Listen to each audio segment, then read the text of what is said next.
कर ले। मुक्ति का कोई तू यतन कर ले। मुक्ति का कोई तू यतन कर ले। मुक्ति का कोई तू यतन कर ले। रोज थोड़ा थोड़ा, रोज थोड़ा थोड़ा हरि का भजन कर ले। रोज थोड़ा थोड़ा हरि का भजन कर ले।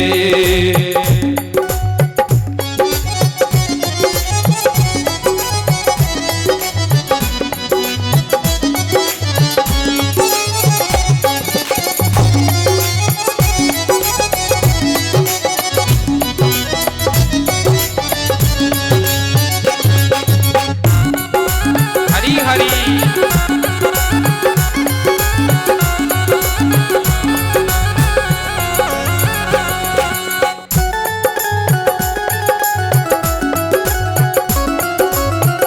भक्ति करेगा तो बड़ा ही सुख पाएगा। भक्ति करेगा तो बड़ा ही सुख पाएगा। भक्ति करेगा तो बड़ा ही सुख पाएगा। भक्ति करेगा तो बड़ा ही सुख पाएगा। भक्ति से आत्मा का मैल छूट जाएगा। भक्ति से आत्मा का मैल छूट जाएगा। भक्ति से आत्मा का मैल छूट जाएगा। भक्ति से आत्मा का मैल छूट जाएगा। आत्मा के साथ साथ मन कर ले। आत्मा के साथ साथ मन कर ले। रोज थोड़ा थोड़ा, थोड़ा थोड़ा हरि का भजन कर ले। रोज थोड़ा थोड़ा हरि का भजन कर ले। रोज थोड़ा थोड़ा हरि का भजन कर ले। रोज थोड़ा थोड़ा हरि का भजन कर ले। ओ मुक्ति का कोई तू जतन कर ले। मुक्ति का कोई तू यतन कर ले। रोज थोड़ा थोड़ा, रोज थोड़ा थोड़ा हरि का भजन कर ले। थोड़ा थोड़ा हरि का भजन कर ले।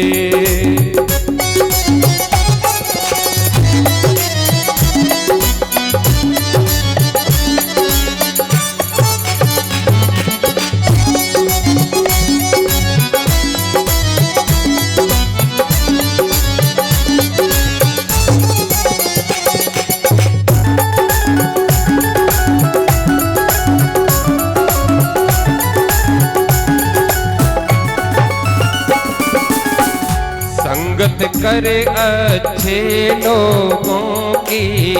संगत करे अच्छे लोगों की। सत्संगति, सत्संगति जरूरी है, बिनु सत्संग विवेक ना होई। संगत करे अच्छे लोगों की। संगत करे अच्छे लोगों की। दवा मिल जाएगी सभी रोगों की। दवा मिल जाएगी सभी रोगों की। दवा मिल जाएगी सभी रोगों की। दवा मिल जाएगी सभी रोगों की। जिंदगी को अपनी चमन कर ले। जिंदगी को अपनी चमन कर ले। जिंदगी को अपनी चमन कर ले।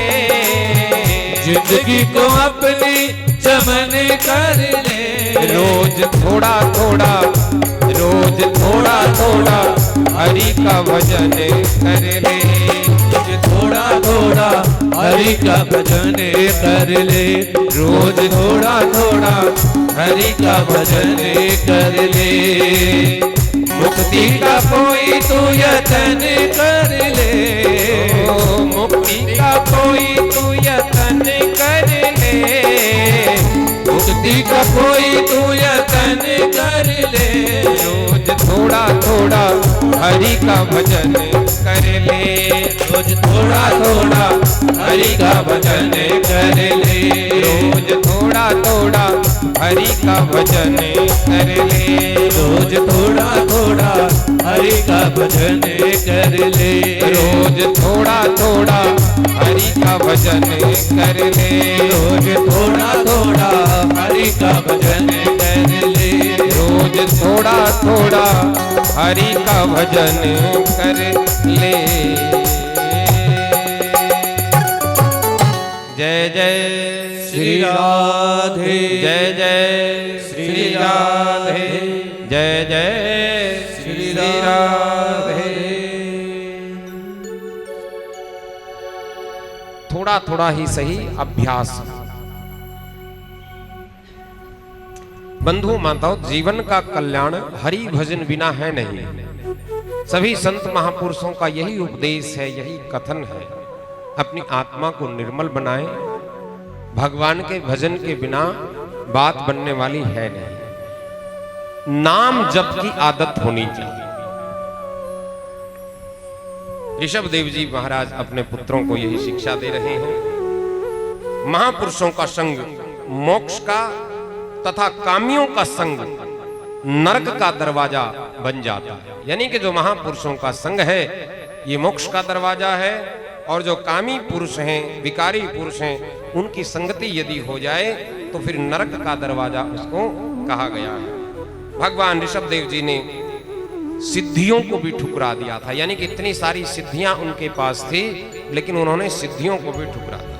अंत में परम गति को प्राप्त हुए। उन्हीं के बड़े पुत्र हैं भरत जी। ऋषभ देव जी के बाद भरत जी ने राजकाज जब संभालना प्रारंभ किया, अपने पिता के उपदेश को ध्यान में रखते हुए राजकाज का संचालन कर रहे हैं। राज्य का बड़े अच्छे से संचालन कर रहे हैं।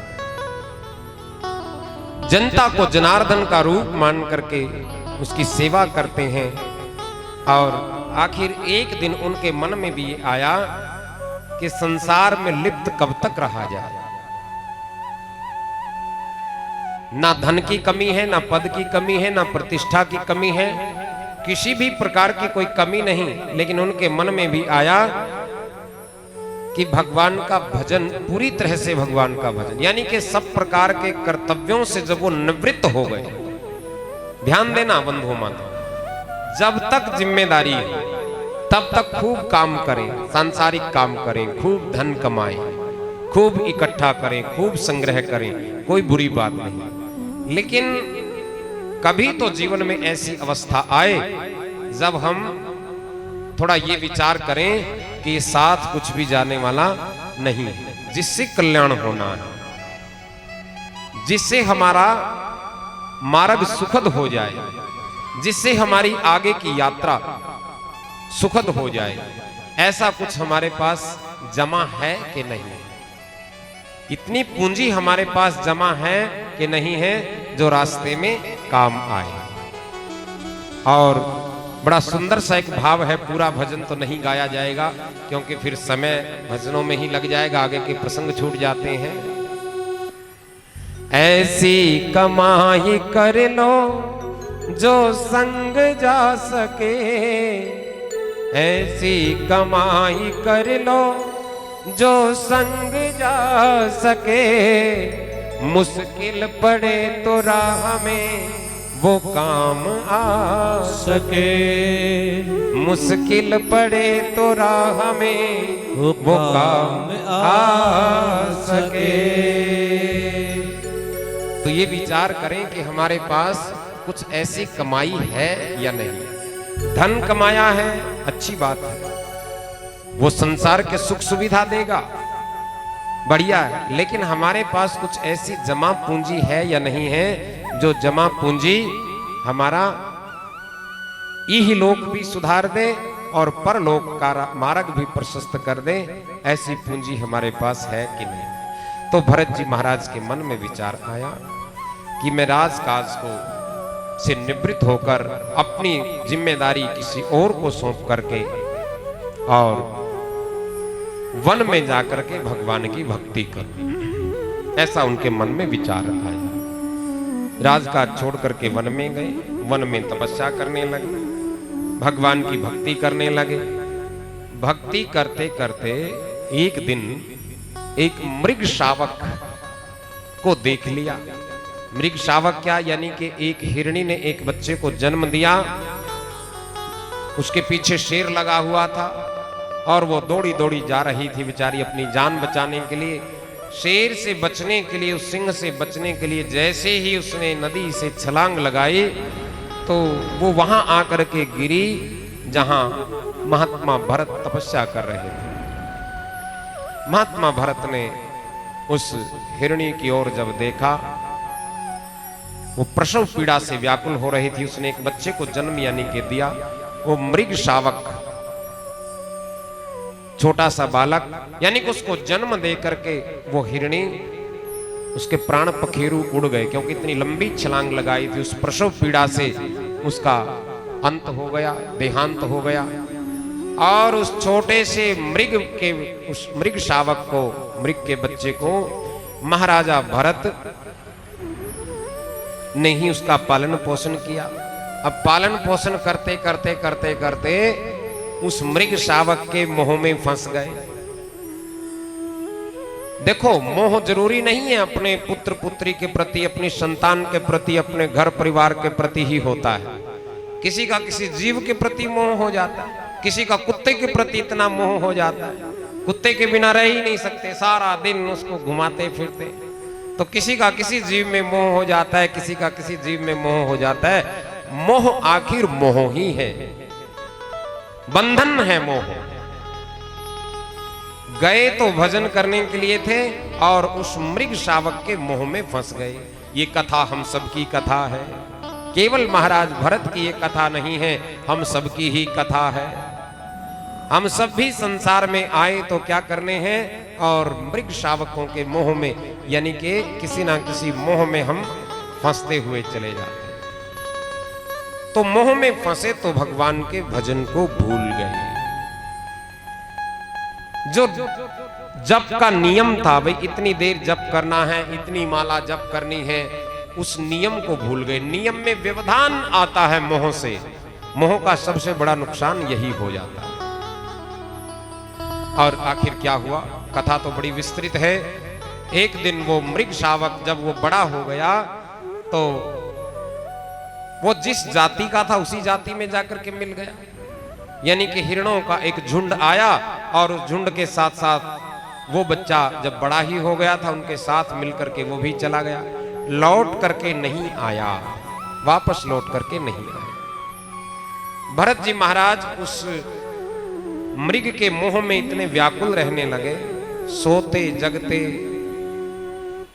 हर पल उसी का ध्यान, कहां गया, आया नहीं, उसके मोह में फंस गया। और आखिर वो योनि उनकी भरत जी की पूरी हुई और उस मृग शावक को याद करते करते करते करते ही अपनी देह को उन्होंने त्याग दिया। देखो, हम जिन चीजों को याद करते रहते हैं, अंत समय में वही याद आती है, ध्यान देना। जीवन भर यदि हमारा ध्यान अपने कारोबार में रहा है, संतान में रहा है, घर परिवार में रहा है, तो अंत समय में निश्चित रूप से वही चीजें याद आती हैं और कुछ याद आता ही नहीं है, और कुछ याद नहीं आता है। इसलिए अभ्यास ऐसा हो कि भगवान याद आए, तो अंत समय में जो मति होती है उसी गति की प्राप्ति हो जाती। अंत मति सो गति। भरत जी की अंत में मति उस मृग शावक में थी, तो फिर वो मृग योनि को ही प्राप्त हो गया। प्रेम से कहो श्री राधे, श्री राधे। अंत काले मामेव स्मरन् मुक्त्वा कलेवरम, यह याति समद्भावम नास्ति यत्र संशय। अंत समय में जो मुझको स्मरण करता हुआ शरीर को छोड़ता है, वो मुझे ही प्राप्त हो जाता है, और जो जिन जिन भावों को याद करता हुआ शरीर को छोड़ता है, उन्हीं भावों को प्राप्त हो जाता है।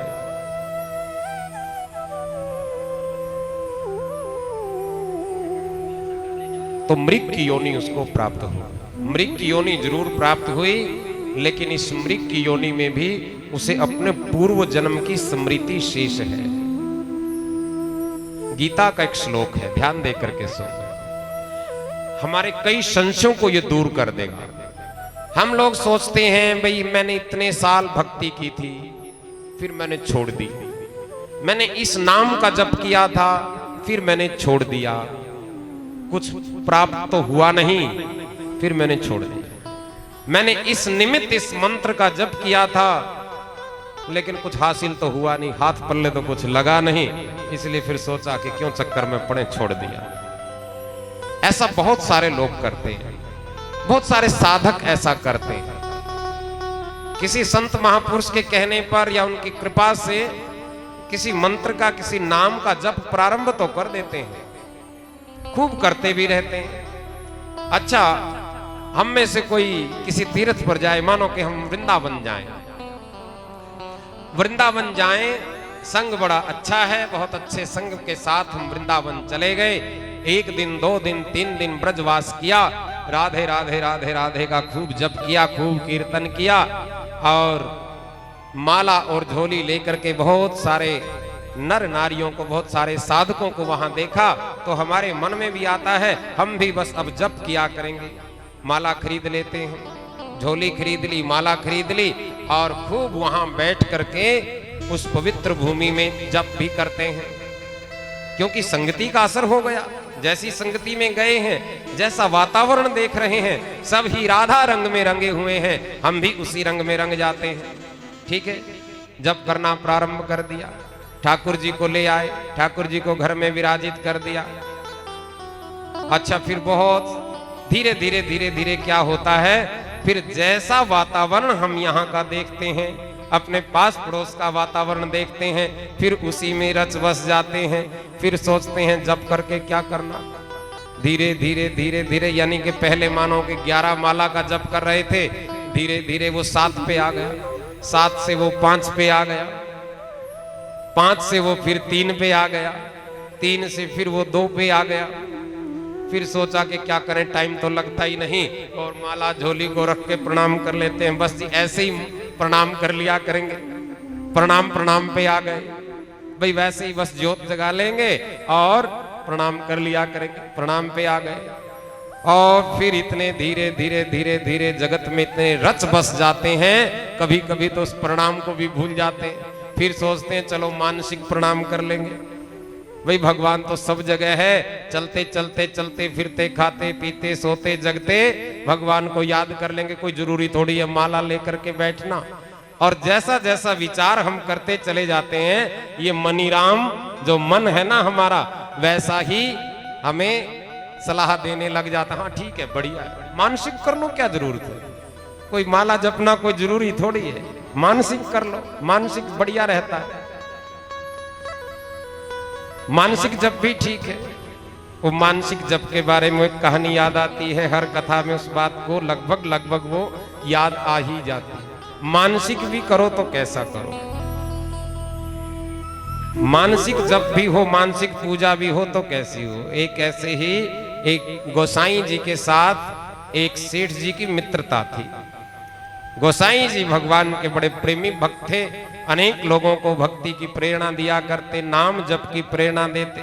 उनकी प्रेरणा से लोग नाम जपते, ठाकुर जी की सेवा पूजा में लगे रहते, और ठाकुर जी को खूब अच्छे से उनका सेवा उनकी होती। तो सेठ जी ने भी पूछ लिया, गोसाई जी हमें भी कुछ उपाय बता दो जिससे हमारा भी कल्याण हो जाए। गोसाई जी कहने लगे कि ठीक है, एक सुंदर सी छवि ठाकुर जी की खरीद के लाओ, और फिर उसकी पूजा की विधि हम बता देंगे, कैसे उसका श्रृंगार करना है, कैसे उसको तिलक लगाना है, कैसे उसको भोग लगाना है, कैसे उसको पुष्प अर्पित करने हैं। कि अच्छा, इस सारी चीज में तो फिर पैसे लगेंगे।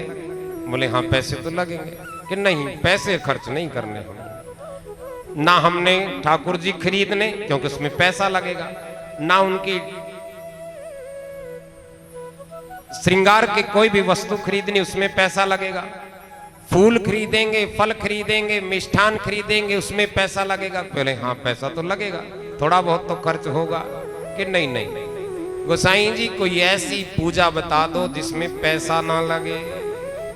अगर पैसा छूट गया हाथ से तो फिर बड़ी दिक्कत हमें हो जाती। पैसा नहीं छूटना चाहिए कि नहीं थोड़े बहुत तो लगेंगे सेठ जी कि ना ना ना ना 1 रुपया भी ना लगे। आपको क्या पता कितनी मुश्किल से पैसा इकट्ठा किया जाता है। एक पैसा इकट्ठा किया जाता है और आप कहते हो कि पैसे को इसको फूल में, फल में, मिठाई में, श्रृंगार में, उसमें खर्च कर दो। हमारे से ये नहीं होगा। कुछ और उपाय हो तो और बता दो। गोसाई जी ने कहा कि हाँ उपाय तो है। बोले बताओ। कि ठाकुर जी की मानसिक पूजा की जाए, मानसिक रूप से उनकी पूजा की जाए। वो कैसे होती है जी? बोले मानसिक पूजा ऐसी है, बस आंख बंद करके बैठो और मन ही मन विचार करना है, सोचना है मैं ठाकुर जी का स्नान करवा रहा हूं, ठाकुर जी को वस्त्र पहना रहा हूं, ठाकुर जी को तिलक लगा रहा हूं, चंदन तिलक लगाया है और पुष्पमाला उनके गले में मैंने डाल दी है। भोग लगा दो। जब जो मन में आए उस वस्तु का भोग लगा दो। मन से ही सब कुछ करना है कि हाँ ये बात सही है। इसमें 1 रुपया भी खर्च नहीं होना है। ना समय लगना, ना दीप जलाना, ना धूप बत्ती लेकर के आनी, ना ठाकुर जी लेकर के आने, ना उनका श्रृंगार लेकर के आना, कुछ भी नहीं लगना। ये काम बढ़िया है, ये हमारी समझ में आ गया, ये करेंगे। इसमें तो 1 रुपया भी नहीं लग रहा है। तो गोसाई जी के कहने से वो सेठ जी मानसिक पूजा करने लगे। मानसिक पूजा का अभ्यास उनका दृढ़ हो गया। ध्यान देना, मानसिक पूजा भी कर रहे हैं तो मानसिक पूजा में उनका इतना दृढ़ अभ्यास हो गया। हर रोज मानसिक पूजा करते करते करते करते दृढ़ता आ गई उस पूजन में। दृढ़ता आ गई, लेकिन जो स्वभाव है ना, जो मन में जो लालच का स्वभाव है वो गया नहीं, वो अभी छूटा नहीं। भाई कुछ पैसा खर्च नहीं होना चाहिए, मन से भी नहीं होना चाहिए। तो एक दिन ठाकुर जी को भोग लगाया, दूध का भोग लगाया। मन से ही सब कुछ हो रहा है। मन से स्नान, मन से पुष्प, मन से तिलक, मन से दूध, और मन से ही उस दूध को मीठा कर दिया। मन से ही सब कुछ हो रहा है। और मन में एक बात आ गई, क्या? आज तो दूध में मीठा ज्यादा डल गया। इतनी इतनी चीनी दूध में डलेगी तो हमारी चीनी की बोरी तो जल्दी से खत्म हो जाएगी। भाई दोनों तीनों समय भोग लगाना है, इतनी इतनी चीनी ठाकुर जी पी जाएंगे, खा जाएंगे तो हमारा क्या होगा? तो मन में विचार आया कि चीनी अभी दूध में घुली नहीं होगी, क्या किया जाए? लोटे में हाथ डाला और सोचा कि चीनी बाहर निकाल लेते, अभी कोई घुली थोड़ी होगी इसमें, जितनी निकले उतनी ठीक। हाथ लोटे में डाला, मेरे ठाकुर जी ने उसी समय हाथ पकड़ लिया। अरे सेठ जी, मानसिक पूजा में भी कंजूसी कैसी है? भाई सब कुछ मन से ही तो हो रहा है। मन से किस बात की कंजूसी?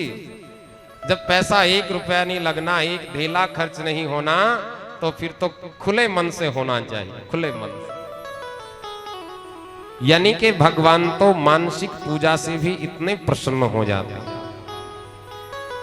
तो सेठ जी पर कितना अनुग्रह ठाकुर जी का रहा होगा कि उनका हाथ ही पकड़ लिया कर, कितनी कृपा उन पर रही होगी। निवेदन ये हो रहा था, बात यहां ये चल रही थी कि हम संगति के प्रभाव से माला भी लेते हैं, जप भी करते हैं, धीरे धीरे धीरे धीरे कम होता होता होता होता मानसिक पे आ जाते हैं। भाई चलो स्नान किया करते, स्नान करते करते भगवान को याद कर लेंगे, फिर धीरे धीरे उसको भी भूल जाते हैं। और माला एक तरफ, ठाकुर जी घर में रखे तो हैं, भगवान की छवि कोई घर में रखी तो है, बस रखी है, फिर तो वो मूर्ति ही है। यदि भगवान की सेवा पूजा नहीं हो रही है, दीपक नहीं जल रहा है, उसके सामने बैठ करके कुछ प्रार्थना स्तुति नहीं हो रही है, तो मूर्ति है रखी रहे, वो क्या करेगी? वो तो दुकान पे भी रखी है, दुकानों पे एक से एक बढ़िया मूर्ति रखी ही रहती है। तो उनमें प्राण तो तभी आएगा जब हम सामने बैठ करके उपासना करेंगे। यानी कि मेरे निमित्त साधक जो भी करता है, यत करोसी यत सनासी यत जुहोसी ददासी यत तपस्यसि कौन्तेय तत्कुरुष्व मदर्पणम। भगवान तो ये कहते हैं कि मेरे को अर्पण करके सब कुछ चलो, लेकिन साधक ने जो भी किया है, जब भी किया है, थोड़ा किया है तो क्या, ज्यादा किया है तो क्या, छोड़ दिया तो क्या, लेकिन वो आपके खाते में जमा हो गया। आपने बैंक में अकाउंट खोला, उसमें पैसा डालना शुरू किया, धीरे धीरे धीरे धीरे पैसा डालना बंद कर दिया, क्या होगा? वो जो पैसा आपका वहां पड़ा है वो सुरक्षित रहेगा, उस पे ब्याज जुड़ता ही चला जाएगा, वो आपका कहीं समाप्त होने वाला नहीं है। इसीलिए मेरी माताओं, बंधुओं, हमने भगवान के नाम का जो भी जप किया है, जो भी ध्यान किया है, जो भी साधना की है, वो साधना निष्फल और निरर्थक होने वाली नहीं है। वो कभी ना कभी हमारे काम आएगी, जरूर काम आएगी, निष्फल होने वाली तो है नहीं। तो भरत जी ने जो भगवान की भक्ति की, फिर अगली योनि जो उनको मृग की मिली, उस मृग की योनि में भी भगवान की कृपा से उनके याद सब कुछ है। तो आखिर वो भगवान से यही प्रार्थना कर रहे हैं मृग के रूप में भी, भगवान यदि मुझ पर अनुग्रह करें, फिर से मुझे मानव तन मिले, तो फिर अब की बार दृढ़ता से भगवान की भक्ति मैं करूंगा।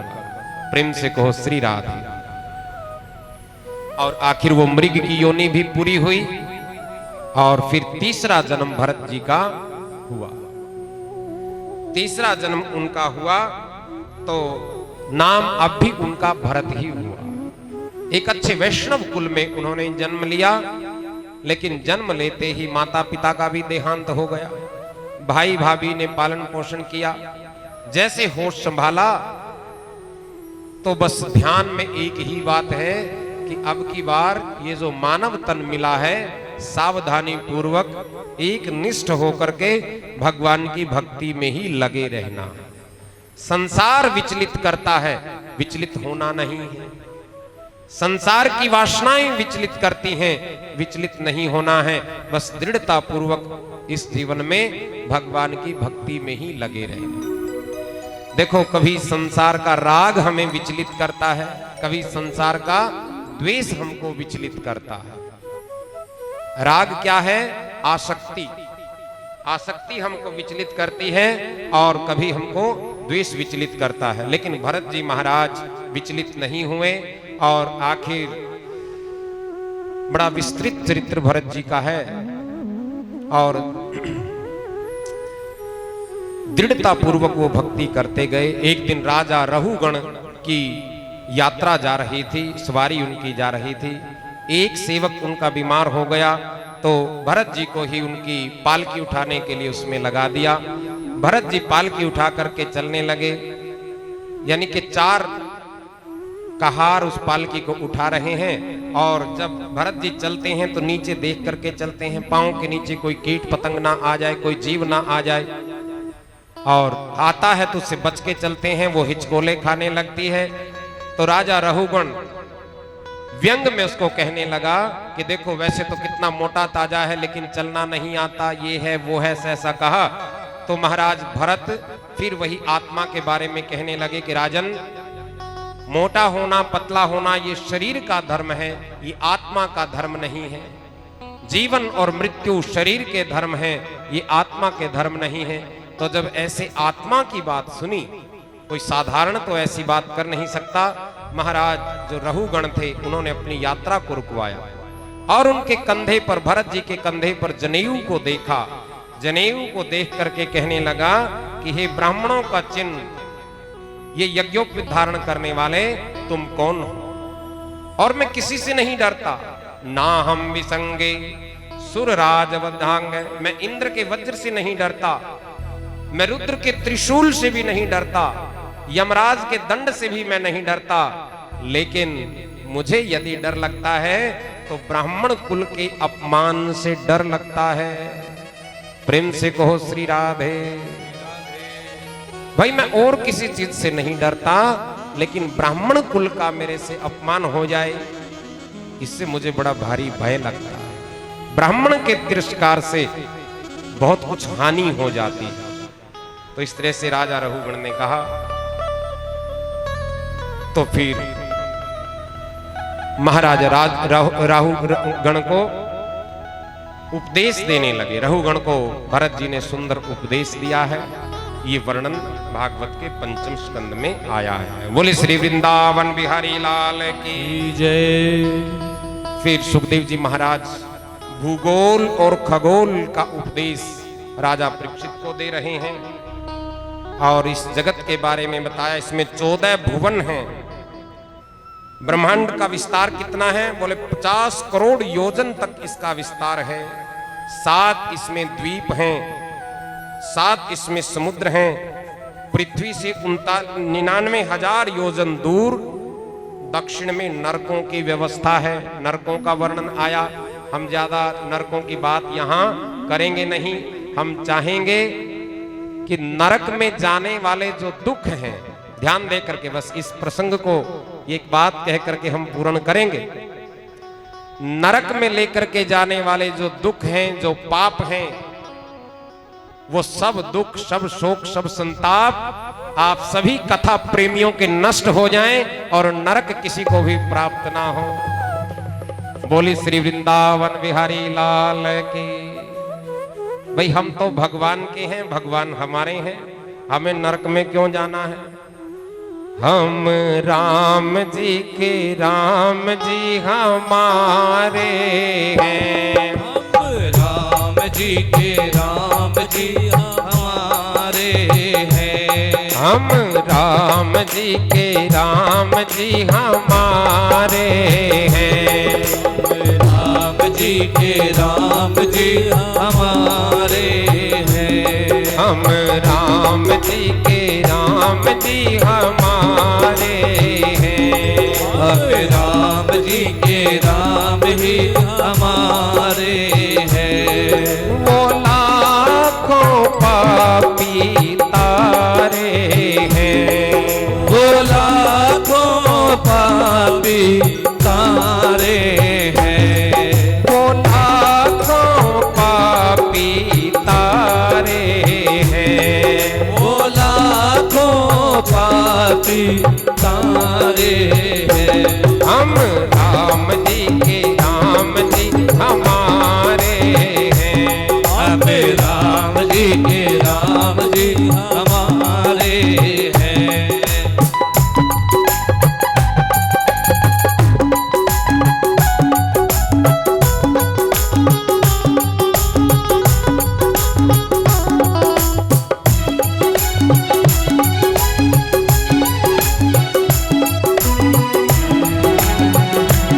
हरी हरी।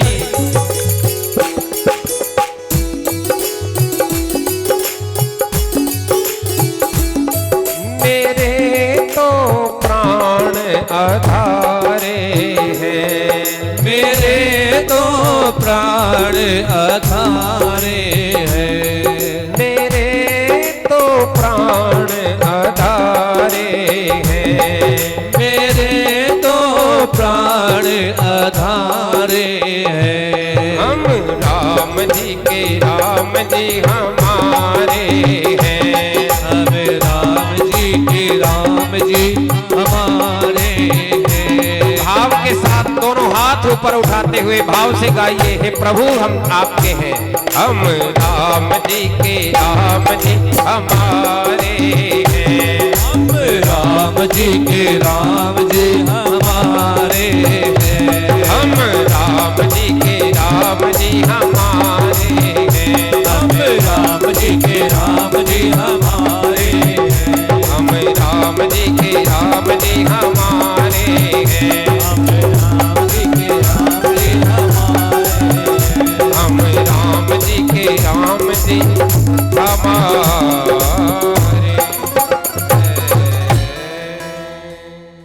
बोले श्री वृंदावन बिहारी लाल की जय।